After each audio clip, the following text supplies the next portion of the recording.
কে এই গোলাম মোস্তফা মাস্টার? চলুন পরিচিত হই। গোলাম মোস্তফা সরকার, তিনি উত্তরকালশী স্কুলের কেরানি পদে চাকরি করেন, কিন্তু নিজেকে প্রকাশ্যে হেডমাস্টার পরিচয় দিয়ে থাকেন। তাছাড়া তিনি পল্লবী থানার 2 নং ওয়ার্ডের বিএনপির সভাপতি হিসেবে পরিচিত। কেরানি হিসাবে চাকরি করে লোকের কাছে বইলা বেড়ায় যে আমি একজন হেডমাস্টার, আমি উত্তরকালশীর হেডমাস্টার, এই কথা বল। কিন্তু আসলে টাকা উঠায় কেরানির প্রস্তুতি না, মামলা করিনি। মামলার জন্য প্রস্তুতি নিলাম, দেখছি মামলা করলে এটার কোনো সুরাহ পাওয়া যাবে না। শেষ পর্যন্ত আমি কোর্টে গেলে ওরা লোক পাঠিয়ে দিয়ে আবার আমাকে হ্যারাসমেন্ট করে ওইখানে।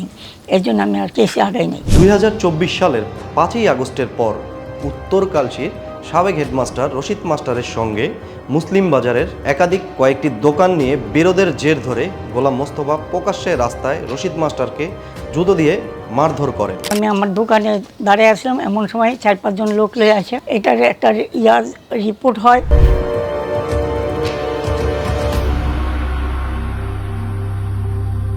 এই ঘটনার ভিডিওটি কালবেলা নিউজে প্রকাশিত হলে দলীয় শৃঙ্খলার ভঙ্গের অভিযোগে তাকে বিএনপি থেকে বহিষ্কার করা হয়।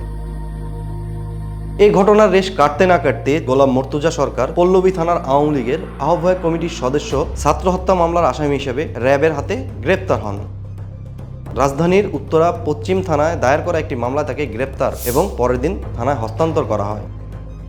উত্তরা পশ্চিম থানার ওসি মোহাম্মদ হাফিজুর রহমান জানান, গোলাম মর্তুজা এই থানার দায়ের করা 8 নম্বর মামলার 148 নম্বর আসামি।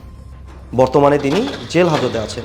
জানা গেছে র্যাবের একটি দল তাকে পল্লবীর আলাউদ্দিন টেক সরকার আবাসিক এলাকা থেকে গ্রেপ্তার করেন। তদন্তে জানা যায় গোলাম মর্তুজা পল্লবী এলাকায় জমি দখল, চাঁদাবাজির জন্য একটি কিশোর গ্যাং পরিচালনা করতেন। তার ভাই গোলাম মোস্তফাও একই রাজনৈতিক পরিচয় ব্যবহার করে এসব অপকর্ম চালানোর চেষ্টা করছিলেন।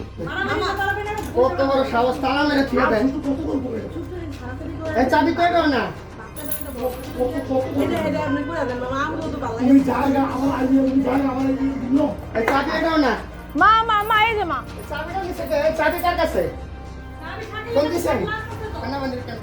কতটুকু অধৈর্য দেখছো? কইতাছে চাবি নাই, হেনে আইতাছে চাবি নিয়া।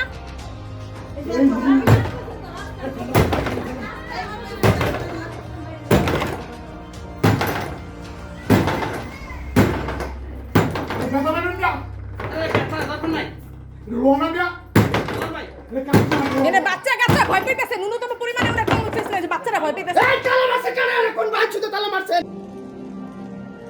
তাদের পিতা হাজী কাবিল সরকার মুসলিম বাজারের সাবেক সভাপতি ছিলেন, যার বিরুদ্ধে দুদক সহ একাধিক ফৌজদারি মামলা রয়েছে। গোলাম মর্তুজা ছিলেন ইলিয়াস মোল্লার ঘনিষ্ঠ সহযোগী। প্রসঙ্গত, জুলাই আগস্ট মাসের পল্লবী ও ক্যান্টনমেন্ট থানার আওতাধীন ছাত্র ও সাধারণ মানুষের উপর যেসব হামলা ও নৈরাজ্য হয়েছে তার পেছনে অন্যতম ইন্ধনদাতা ও অর্থদাতা হিসেবে গোলাম মর্তুজার নাম উঠে এসেছে। তিনি উত্তরার সাবেক এমপি হাবিব হাসানের সঙ্গে ঘনিষ্ঠভাবে জড়িয়ে ছিলেন। এসব চাঞ্চল্যকর তথ্য ও অপরাধমূলক কর্মকাণ্ড প্রকাশের পর এলাকাবাসীর মনে একটাই প্রশ্ন, এত কিছুর পর কিভাবে গোলাম মোস্তফা মাস্টার তার পথ ফিরে পেল?